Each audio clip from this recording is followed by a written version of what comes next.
जब ब्रह्मांड की रचना हुई तब सृष्टि के संतुलन के लिए न्याय और कर्मों का हिसाब रखने वाला कोई आवश्यक था।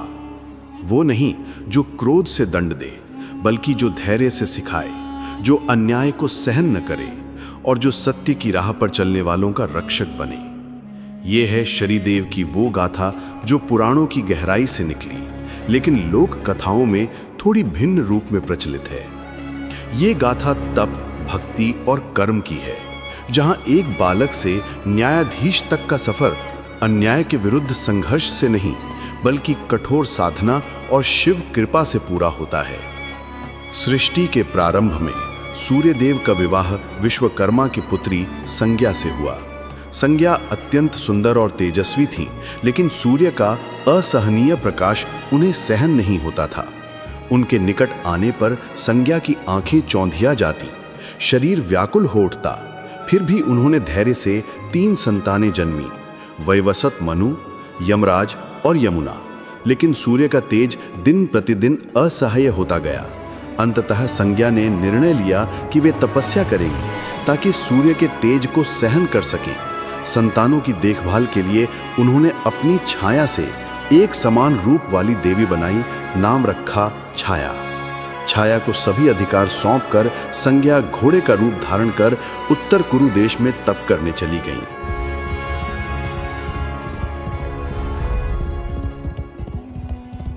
छाया देवी अब सूर्य लोक में संज्ञा के स्थान पर थी। सूर्य देव को कोई अंतर पता नहीं चला, क्योंकि छाया पूर्ण रूप से संज्ञा जैसी थी। समय बीतता गया और छाया ने भी सूर्य देव से 3 संतानें प्राप्त की, सावर्णी, मनु, शनिदेव और तप्ती। लेकिन छाया शिव भक्त थी। जब शनिदेव उनके गर्भ में थे तब छाया ने कठोर तपस्या की। वे भोजन त्याग कर छाया में न रहकर सीधे सूर्य की किरणों में खड़ी होकर महादेव की आराधना करती थीं। उनकी तपस्या इतनी प्रचंड थी कि गर्भस्थ शिशु पर उसका पूर्ण प्रभाव पड़ा। शिशु का रंग गहरा काला हो गया, शरीर मजबूत और नेत्रों में अपार तेज समा गया। जन्म के समय जब सूर्य देव ने उस काले वर्ण वाले बालक को देखा तो उन्हें आश्चर्य हुआ। ये मेरा पुत्र कैसे हो सकता है, इतना काला रंग? उन्होंने छाया पर संदेह किया और बालक को अस्वीकार कर दिया। अपमानित छाया चुप रही, लेकिन बालक शनि के हृदय में वो घाव जीवन भर रहा। जन्म से ही शनिदेव में माता की तपस्या की शक्ति थी। जब वे पहली बार रोए और आंखें खोली तो उनकी दृष्टि सूर्य पर पड़ी। सूर्य का तेज क्षण भर के लिए मंद पड़ गया, ग्रहण जैसी स्थिति बन गई। सूर्यदेव भयभीत हो उठे। उन्होंने छाया को और अपमानित किया, कहा कि यह बालक किसी और का है। बाल्यकाल से ही शनिदेव मौन और गंभीर थे। पिता के तिरस्कार ने उन्हें तप की ओर मोड़ दिया। वे कैलाश चले गए और महादेव शिव की घोर आराधना करने लगे। वर्षों तक वे एक पैर पर खड़े रहे, भूखे प्यासे, ध्यान में लीन। उनकी तपस्या से प्रसन्न होकर भगवान शिव प्रकट हुए। शिव जी ने पूछा, वत्स, क्या वरदान चाहिए?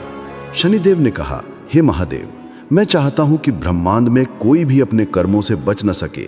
मैं न्याय का प्रतीक बनूं। जो अच्छे कर्म करे उसे सुख दूं, जो पाप करे उसे दंड। लेकिन मैं क्रूर न बनूं, बल्कि सुधारने वाला बनूं। शिव जी मुस्कुराए और बोले, तथास्तु। तुम नवग्रहों में सबसे शक्तिशाली बनोगे। तुम्हारी दृष्टि से देवता भी कांपे, लेकिन तुम मेरे भक्त रहोगे। तुम्हारा वाहन कौवा होगा, नीला रंग, लोहे का रथ। तुम धीरे चलोगे, क्योंकि न्याय में जल्दबाजी नहीं होती। शिव जी ने उन्हें कर्मफल दाता का पद दिया और कहा कि तुम सूर्य के पुत्र हो, लेकिन मेरी कृपा से तुम अपने पिता से भी ऊपर उठोगे। शनिदेव लौटे तो सूर्यदेव ने फिर अपमान किया। क्रोधित शनि ने अपनी दृष्टि पिता पर डाली। सूर्य का शरीर काला पड़ गया, तेज मंद हो गया। सूर्यदेव को एहसास हुआ कि ये बालक साधारण नहीं। वे शिवजी के पास गए। शिवजी ने समझाया और सूर्य से क्षमा मांगने को कहा।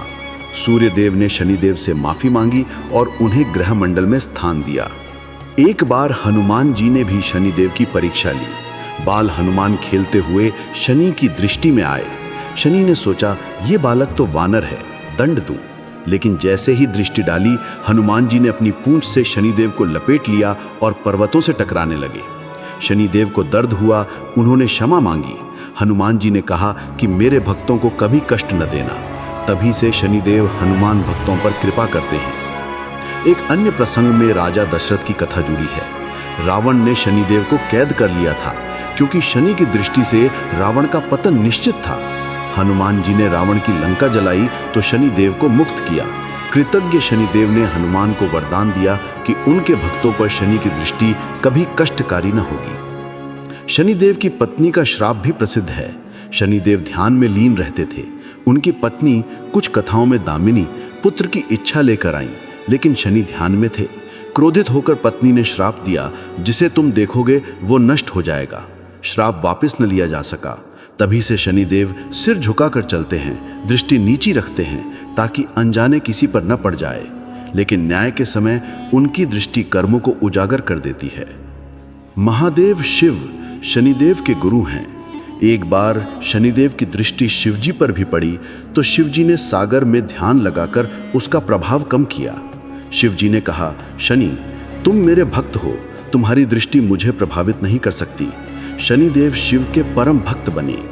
इस प्रकार शनिदेव बने ब्रह्मांड के न्यायाधीश। वे डराते नहीं, सिखाते हैं। 7.5 या दशा में कष्ट देते हैं ताकि मनुष्य अपने पाप सुधार ले। जो सत्य, दान, सेवा करता है, शनिदेव उसका साथ देते हैं। वे कहते हैं, मुझसे नहीं, अपने कर्मों से डरो। मैं केवल दर्पण हूं जो तुम्हारे कर्म दिखाता हूं। ओम शम शनेश्चराय नमः।